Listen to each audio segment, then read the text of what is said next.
At 7:07 in the morning, the car is still warm from the commute. You sit at the edge of the driveway, close enough to the house to hear it beginning to move, but not close enough to be needed yet. A cabinet closes somewhere inside. The refrigerator hums behind a wall you cannot see. The porch light has given itself back to daylight. Your phone rests in your hand, crowded with missed notifications from the hospital, from people who needed an answer, from small things that kept arriving while you were driving home. For a moment, you do not open any of them. The phone turns over in the passenger seat, screen down. And the quiet does not ask you to explain why you need it. It only stays there beside you, plain and small, like a mercy that found room before the day did. The driveway has a certain kind of quiet when you come back to it before the day has fully opened. Not silence exactly. More like the world has turned its voice down. There is the low tick of the engine cooling. The soft pull of air through the vents after the car has been turned off.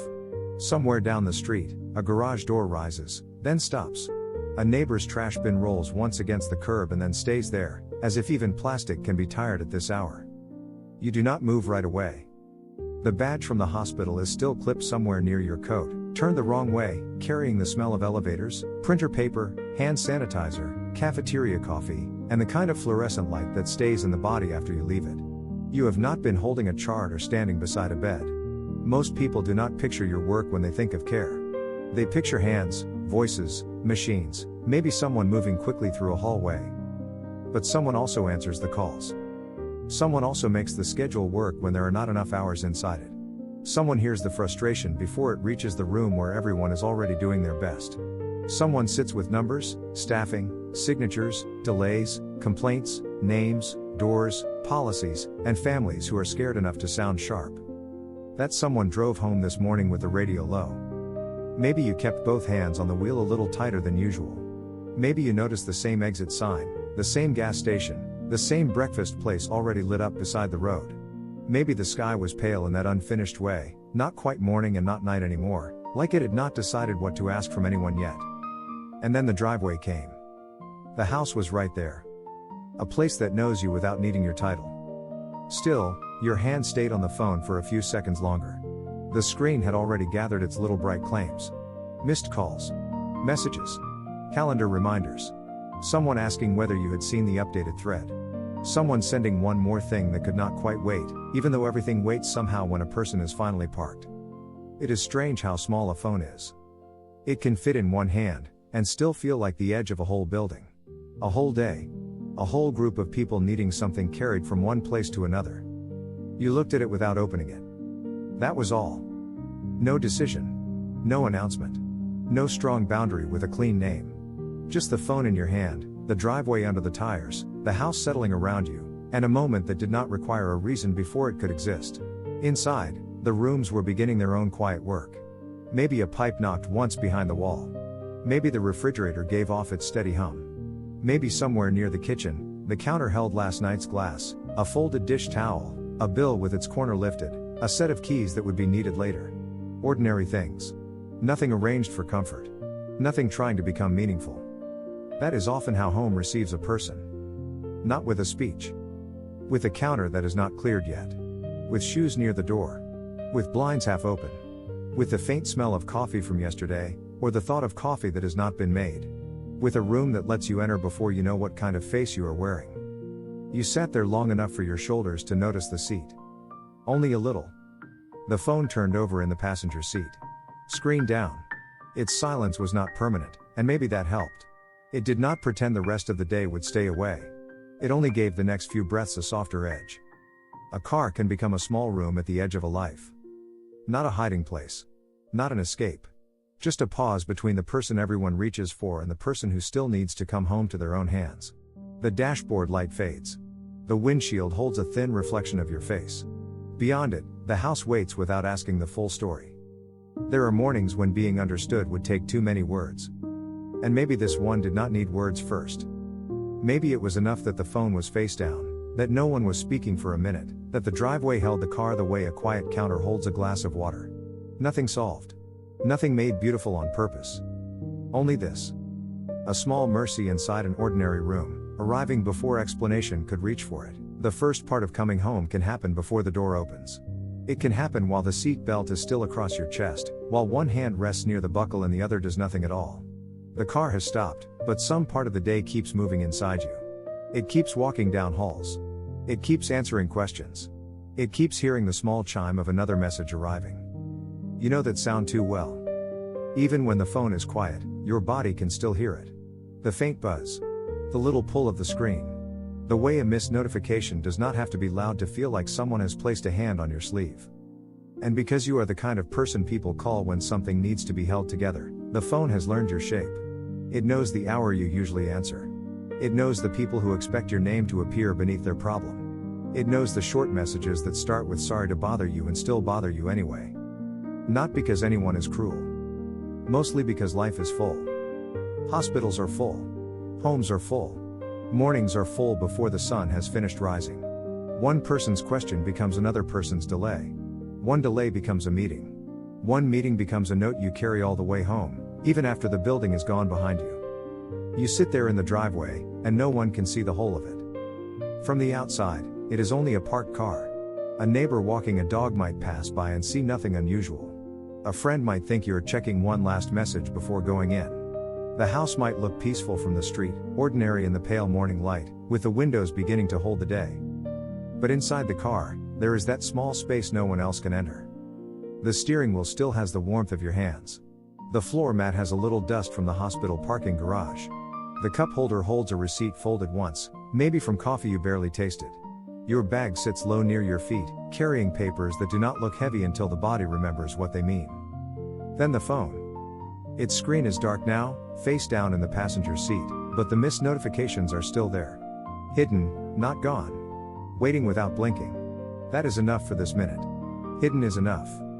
Sometimes a pause is not a refusal. Sometimes it is only the smallest room between one kind of care and another. The care that keeps systems moving. The care that answers calmly. The care that walks into the house without bringing every hallway with it. The house makes a sound then. Maybe it is the soft thump of heat moving through the vents. Maybe it is someone upstairs shifting in sleep. Maybe it is only the refrigerator inside, steady and unbothered, doing its one plain job behind a closed door. The sound reaches you faintly, through glass and siding and morning air. It does not explain itself. It does not need you to explain yourself either. That may be why it helps. Not in a grand way. Not in a way anyone would notice and name. It helps the way an ordinary counter helps when it is there to hold what your hands cannot keep holding. A glass. A set of keys. A phone turned over for one breath longer than usual. You think of the evening counter, maybe, even though morning is here now. The place where things land at the end of a day. Mail, crumbs, a water glass, a folded towel, a list someone started and did not finish. All the small evidence that people live here and keep going in pieces. The driveway has its own counter. The passenger seat becomes one. It holds the phone. It holds the questions for a moment. It holds the version of you that does not yet have to step inside and become available again. There is no ceremony in it. Just your breathing slowly finding the car. Just the pale light on the windshield. Just the house nearby, not demanding the full report. And somewhere under all of that, a quiet gratitude arrives without dressing itself up. For the seat beneath you. For the screen turned away. For the strange kindness of 1 minute that does not ask why you need it before it lets you stay. After a while, the pause becomes less about the phone. The phone is still there, of course. Face down on the passenger seat, holding its quiet stack of names and times. A small black rectangle with the morning resting on top of it. It does not look powerful now. It looks almost ordinary, the way any object looks when it is no longer being obeyed. But the body remembers. Your thumb remembers the motion before your mind agrees to it. Tap. Swipe. Read. Answer. Return to the first message because the second one changed the meaning of it. Check the thread again. Hold the phone closer. Put it down. Pick it up. There are objects that become doors. A phone can be one of them. Not because it means harm. Not because the people inside it are wrong to need you. Only because one small screen can open back into every room you have not quite left. So when it stays turned over, the car feels different. The quiet gathers in a slower way. It begins near the passenger seat, then spreads across the console, the cup holder, the folded receipt, the empty space where another person could sit. It reaches the dashboard. It reaches the steering wheel.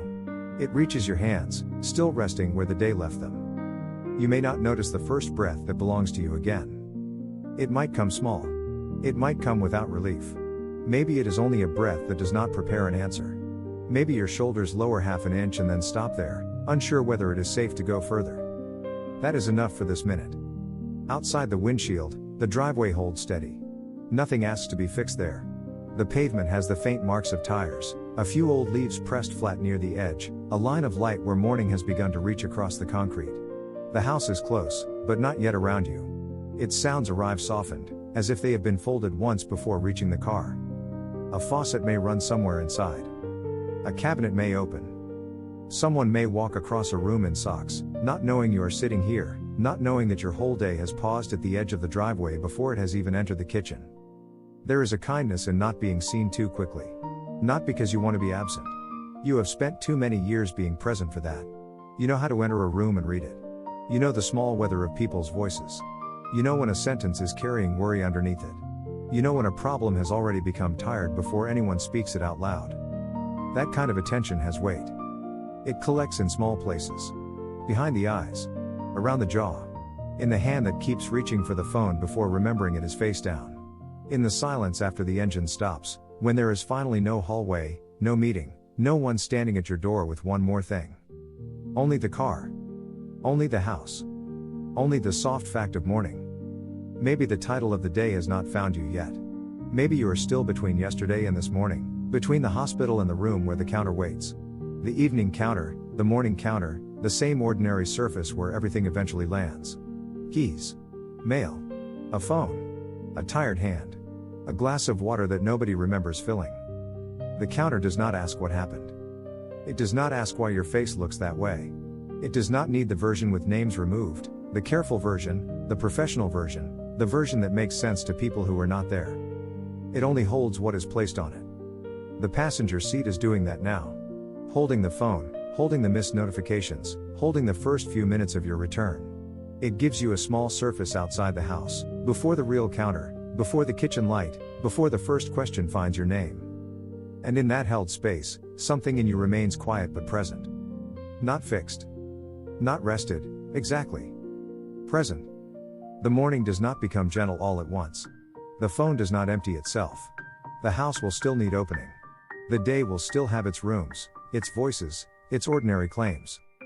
But for this 1 minute, no explanation rises first. The pause is allowed to be plain. The phone stays down. The car holds its breath with you. And the house, still close enough to hear, waits without reaching through the glass. By now, the morning has begun to make itself known in small, practical ways. A car passes at the end of the street. Not fast. Just enough sound to remind you that other people have already entered their day, carrying coffee cups, gym bags, lunch containers, badge lanyards, quiet thoughts they will not mention to anyone. Somewhere, a dog barks once and then stops. The world is not waiting for you, but it is not rushing you either. That difference is small. It matters. You sit with one hand resting open on your lap. The other is near the console, no longer reaching for anything. The phone remains face down in the passenger seat, almost modest now, its little square of silence turned toward the fabric. There are still names inside it. Still messages. Still questions that will ask to become part of your breathing again. But not yet. In the hospital, even quiet things can feel lit too brightly. A hallway at 3 o'clock in the morning. A printer warming itself in an empty office. The blue edge of a screen. The sound of someone clearing their throat before saying what went wrong. The way a meeting can begin with ordinary words and still carry fear underneath them. You have learned to keep your face calm. Maybe that is part of the work no one counts. The listening without reacting too quickly. The answering without giving away too much worry. The ability to walk into tension and not add another sharp thing to the room. People may thank the doctor. They may remember the nurse. They may mention the person who held a hand, explained a form, adjusted a blanket, brought water, stood close when the room felt too large. And that is right. But there are other forms of care that stay behind glass. A schedule corrected before it breaks someone. A call returned before a family panics. A shift covered after 3 different people said they could not. A hallway problem softened before it reaches the bedside. A tired worker protected for 1 more hour, though no one outside the office ever knows it happened. You carry those things differently. Not proudly. Not bitterly. Maybe not even consciously most days. They settle into you like loose papers placed on a counter, one by one, Until the counter looks the same from far away but feels crowded when you stand beside it. This is why the driveway can feel like a room. No one is asking for the clean version here. No one is asking you to say it was fine. The steering wheel does not need your composure. The windshield does not care whether you have the right words. The passenger seat has taken the phone and turned the whole morning slightly softer. You look toward the house. The windows hold pale light. The front step is still damp from last night or early dew. The door is closed, but it does not feel unfriendly. It feels like a door that has been holding its place all night. Behind it, the ordinary rooms wait with their uneven mercy. A counter with something left on it. A chair pushed back from yesterday. A cup near the sink. The small untidiness of being alive with other people, or near other people, or even simply near the memory of other people. Not everything has to be ready before it can receive you. That thought does not arrive as a lesson. It is more like noticing the way the house looks without asking you to perform being home. The rooms will not know everything you held through the night. They will not know which conversation stayed with you, which complaint was not really a complaint, which delay made someone's voice harden, which tired employee tried not to show they were close to tears. The rooms will only offer what they have. A floor. A counter. A faint refrigerator hum. A place to put down the phone when you finally carry it inside. For a few seconds, your face appears in the dark part of the windshield. Not clearly. Just enough to see that you are here. Not the role. Not the signature at the bottom of an email. Not the person who knows which calls have to be returned first. Just you, sitting in the car at 7:07, with morning opening around the edges. The pause has not fixed the weight of anything. It has only made room around it. And maybe that is the mercy. Not a bright feeling. Not even relief, exactly. Just a little space between the missed notifications and your hand, between the hospital and the kitchen, between what followed you home and the quiet that found you before the door opened. The phone stays down. The house keeps breathing. And for one more moment, nothing needs to be explained before it is allowed to rest. The longer you sit there, the less the pause feels like something taken. It begins to feel given. Not by anyone in particular. Not by the house, or the morning, or the small blue-gray light resting on the windshield. It is not that kind of gift. It is not wrapped in meaning. It does not arrive with a reason that could be repeated later. It is simply there. A few minutes at the edge of the driveway. The engine off. The phone face down. Your hands empty enough to notice they are empty. The day behind you still close, the day ahead not fully awake yet. At 7:07, time can feel strangely narrow. The world is already moving, but softly. Lights are coming on in kitchens. Someone is pouring cereal into a bowl. Someone is looking for a missing shoe. Somewhere, a school bus is still a few streets away. Somewhere else, a nurse is starting a shift beneath the same hard brightness you have just left. The hospital has not disappeared. It is still in the phone. It is still in your bag. It is still in the part of your mind that knows what can happen when a message sits unread too long. Responsibility does not vanish because a screen is turned away. You know that. But the screen is turned away anyway. And there is a quiet honesty in that. No dramatic refusal. No anger. No grand line drawn through the morning. Just one small object placed out of sight because your eyes needed something else for a minute. The dashboard. The driveway. The house. The slow morning light leaning against the glass. You look at the passenger seat. The phone lies there like any other thing that has been set down. A wallet. A receipt. A pair of gloves. It has become ordinary again for a little while, and maybe that is what your body needed. Not for the phone to be gone. Only for it to stop being the loudest thing in the room. The car is a room now. Small, temporary, imperfect. A room with a steering wheel and dust on the console. A room where the air still carries the faint smell of your coat, old coffee, and the road. A room no one enters unless you open the door. There is mercy in a space with one door. The house waits beyond it, close enough to touch with your eyes. Its windows have softened with morning. Its siding holds the last coolness from the night. The driveway is familiar in a way you barely think about most days, but this morning it seems to know how to be still. Inside, the counter will be there. Maybe that is what you picture before you move. The evening counter that has somehow become part of morning. The place where the phone may land later, beside yesterday's mail and a cup near the sink. The place where objects gather without explaining themselves. Keys. A folded towel. A grocery list. A charger cord. The small remains of life being lived in pieces. The counter will not ask where you have been. It will not ask why you are quiet. It will not ask what the hospital was like, or which part of the night stayed with you, or why a missed notification can feel heavier than it looks. It will only be there, flat and plain, receiving whatever your hand finally lets go of. For now, the passenger seat does that work.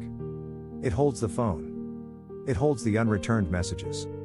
It holds the version of you that has not yet stepped into the kitchen. And somewhere in that holding, your breathing becomes less careful. Not easy. Only less careful. Maybe your shoulders settle by the smallest amount. Maybe your jaw unclenches without making an announcement.